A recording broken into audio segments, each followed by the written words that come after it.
High guys, welcome to my mini vlog. तर आज ना सासूबाईंना ना लस्सी प्यायची होती, तर म्हटलं चला बनवूया, आज त्यांची फरमाईश पूर्ण करूया. तर इथे ना पप्पांनी दही आणलेलं होतं, तर त्यामध्ये घट्ट दही होतं म्हणून थोडंसं त्यामध्ये पाणी टाकायचं आहे, थोडं पतलं करायचं आणि व्यवस्थित असं मिक्स करून घ्यायचं आहे. जोपर्यंत ते पतलं होत नाही त्यामध्ये थोडीशी साखर टाकून घेतलेली आहे.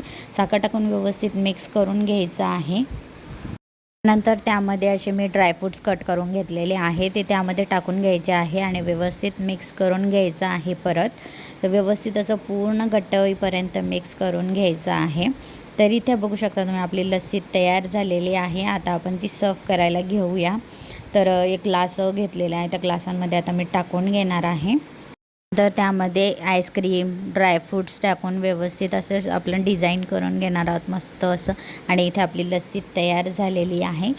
इथे लगेच सगळ्यांना देऊन घेते. तर कशी वाटली लस्सीची रेसिपी कमेंट करून नक्कीच सांगा.